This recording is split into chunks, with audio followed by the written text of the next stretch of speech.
Officer Daniel Castellanos' unchecked anger leads to shocking brutality against a young black woman during a routine encounter. In 1 week, he violently assaults a woman, and the next, he strips another woman of her dignity in front of a crowd. His actions ignite outrage and condemnation. Stay tuned to find out what unfolds next. Subscribe now to keep enjoying the content. On a sweltering summer afternoon, a solitary ice cream truck meandered through the quiet streets of a small town, its cheerful jingle echoing against the stoic facades of the houses. The driver, a middle-aged man named Larry, wiped the sweat from his brow with a greasy handkerchief.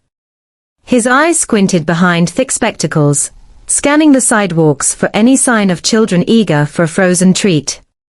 "Come on, folks," Larry called out, his voice strained by the heat and the engine's constant drone. "Best ice cream in town. Get it while it's cold." As Larry drove, the side mirror caught a glimpse of movement. 2 figures, a young black woman and a white man, stood on the corner, their conversation heated. The woman's gestures grew animated, her voice rising, while the man's posture grew increasingly tense. Officer Daniel Castellanos, a 6'2" white male with a buzz cut and a stern expression, was known around the neighborhood for his quick temper and imposing presence. He had been on patrol for hours, the heat weighing on his heavy-duty vest and thick uniform. His eyes narrowed as he watched the exchange from his parked squad car, the air conditioner humming a futile battle against the sun's relentless glare. "What's going on here?" Castellanos barked, striding over to them. His hand hovered over his holster, the leather creaking under the pressure of his grip. The young black woman, no older than 25, spun around, her eyes flashing with defiance. "It's none of your business, officer," she snapped. Her tone was like a match to Castellanos' fuse. He had seen enough of this kind of attitude on the streets. He took a step closer, his jaw clenched. I'm just trying to keep the peace," he said, his voice tight. "Now, lower your voice." The woman opened her mouth to protest, but Castellanos' hand shot out and grabbed her arm, his fingers digging into her soft flesh. "You don't talk to me like that," he growled, yanking her towards the car. "You're coming with me." Subscribe now to keep enjoying the content. The woman opened her mouth, ready to voice her objections, but Castellanos' hand shot out with lightning speed, his fingers clamping down on her arm. She winced as his grip tightened, his fingers digging into her soft flesh. "You don't talk to me like that," he growled, the low rumble of his voice sending a chill down her spine. With a forceful yank, he pulled her towards the car, his eyes narrowed in a menacing glare. "You're coming with me," he commanded, leaving no room for argument. The woman continued to protest, her voice rising in a desperate plea, but Castellanos' anger was ignited, a raging fire that could no longer be contained. Without warning, his fist came crashing into her face, the impact sending her reeling. She cried out in pain, her hands flying up to shield herself, but Castellanos was relentless. Blow after blow landed, his knuckles connecting with her delicate features, leaving a trail of bruises and blood in their wake. The woman's cries for help were muffled by the sound of Castellanos' heavy breathing and the dull thud of his fists against her flesh. She struggled to break free, to escape the onslaught, but his grip was unyielding, his rage fueling his actions. In that moment, the world around them seemed to fade away, leaving only the two of them in a twisted dance of violence and domination. Her companion, a white man with a shaky demeanor, took a step back. "Hey, she didn't do anything," he protested weakly. Castellanos' grip tightened, his knuckles turning white. "Keep it up, and you'll be joining her," he warned. The woman's eyes widened in shock and fear, as she was pushed into the back of the squad car. The metal door slammed shut, with a finality that echoed down the deserted street. The ice cream truck's jingle grew faint as Larry drove away, oblivious to the drama unfolding behind him.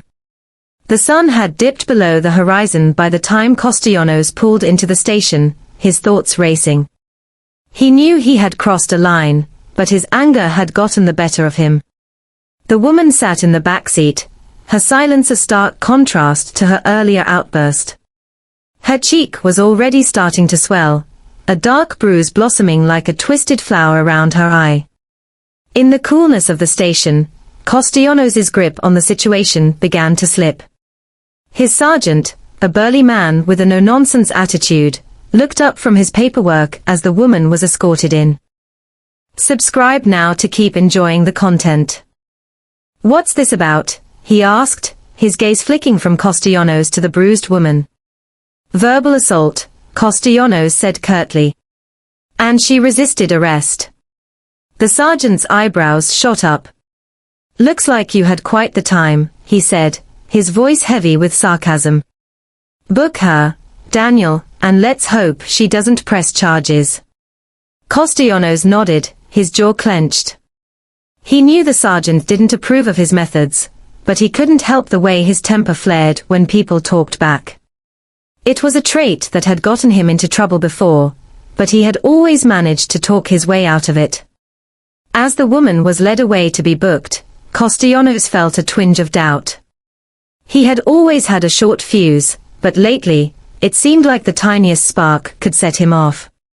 He pushed the thought aside and returned to his desk, his heart thudding in his chest like a drum of impending doom. The next week, the same ice cream truck played its tune through the streets, but Castellanos was not in his usual spot. Instead, he was at the local park, watching a group of teenagers play basketball. His eyes caught a glimpse of a young black woman dressed in a short skirt and a crop top, her curves drawing the attention of several onlookers. Her laughter was like music to his ears, but it also grated on his nerves. He had always had a problem with people who didn't respect the law, and the way she was dressed screamed disrespect. Without a second thought, Castellanos strode over, his hand resting on his nightstick. He began, his voice gruff. This is a public place. You can't be dressed like that. The woman's eyes widened as she took in the towering figure of the cop. Excuse me, she said, her voice a mix of surprise and anger. You're causing a disturbance, Castellanos said, his voice rising. You need to cover up.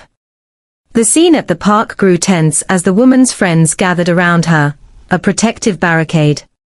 The air was thick with accusations and indignant cries, the smell of hot dogs and popcorn from a nearby vendor mingling with the scent of fear. I have the right to dress how I want, the young woman said, her voice firm.